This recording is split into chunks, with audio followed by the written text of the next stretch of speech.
at Thought Robbers tonight.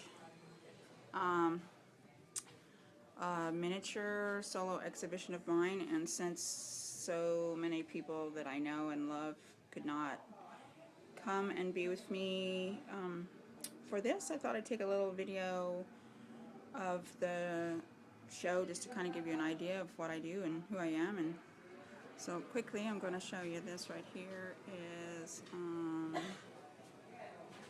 about the show itself. It's titled You Can't Make a Silk Purse Out of a Sow's Ear, which I can and will explain later. That's my business card. And then as we come in, you can kind of see what's going on here. I'll kind of walk you around the room. This is definition of collage. If you guys are interested in any of the things that have writing on them and you want to know what they say, please just instant message me or PM me or hit me up on Facebook or whatever, and I will get you the script of it so you can read it. This is 7 Deadly Sins, and it's just called Lust. So continuing around the room, there's a little stack of books here and a little flower, and deep inside it says willful and gives the definition for that. So I will give you more details about the show itself and why I've done what I've done here. Happily do that.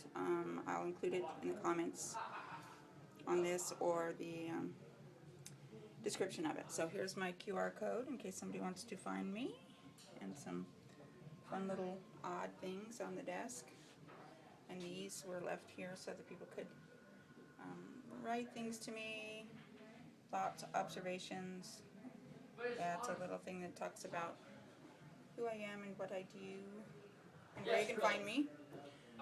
Here's one of my pieces. It's been around for a while, but I like it very much. Describes me.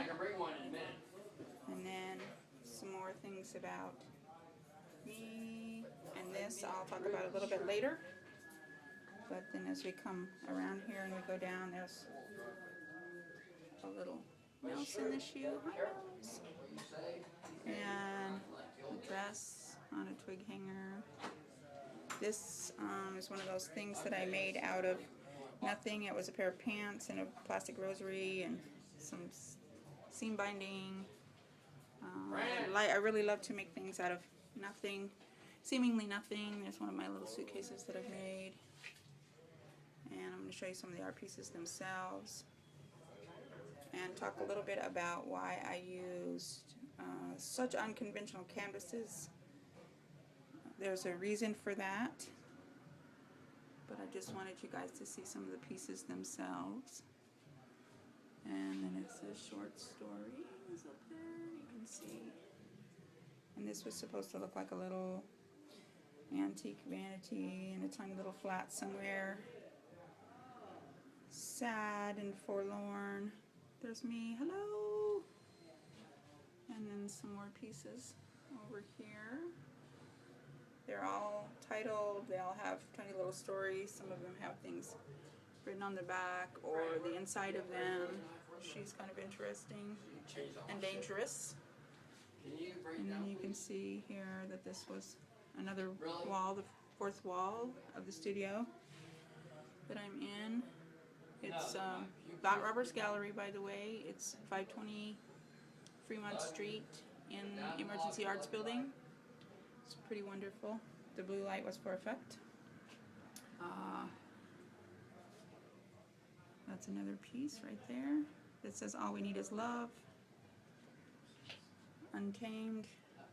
It's made out of a 10-cent Christmas ornament. And the strainer bits and pieces off a vegetable steamer. And one of my altered art shrines right here that's titled In Guad We Trust, because it's got Guadalupe. And so if I come around here a little bit, I'm going to close the door just a hair because there's so much noise. But I thought that I would kind of try to give you guys an idea of why I did what I did. I like using unconventional canvases for many reasons, but one of the biggest reasons is simply because I have a hard time confining myself to conventional canvas. I think that there's art everywhere. There's art on cars and art on clothes and art on canvases, and artists, can use. It's a free art supply world out there. Go out there and find something and make some art. So this was because I wanted to talk to you just a little bit about this, because it was to me so interesting, not just to take things and upcycle them or to make them seem nicer or more important than they were, but maybe possibly exactly that, to make them more precious or more refined somehow. And I asked the viewer to come in and look at this installation and ask themselves, how can something be upcycled, or made more important, made more than the sum of its parts. There were several questions. How do you feel about transmutation or transmuting? How do you feel about the alchemy of art? But this was something I thought was interesting, because the little deer in here is literally a plastic dime store deer, painted gold, and this way he seems to be so without value, so of little value. But if you take him and you put him under glass, for some reason everything seems more important under glass, which I thought was an interesting observation about the whole process here. Tiny little things that, actually made it feel like somebody might live in here. But that was the whole idea, was to show you that art is everywhere. Art is what you think it is or make of it. Art is free. Art is out there in the world. Go make some art. So this is the show. Like I said, it's titled "You Can't Make a Silk Purse Out of a Sow's Ear." There is a literal, figurative, and literal interpretation of that, as well as an origin. I kind of took it a step further because it was a homily to me. It was something my grandmother used to say to me as a child, and I always thought it was interesting. I love words and plays on words, and so can I make a silk purse out of a sow's ear? I don't know, but I definitely attempted to try that. Anyway, I love it. If you guys have sat through this entire diatribe, I appreciate that anyone anywhere really cares about what I'm doing or is interested in what I'm doing at all. I love making art and sharing art and talking about art and being artful, living an artful life. So come and find me here.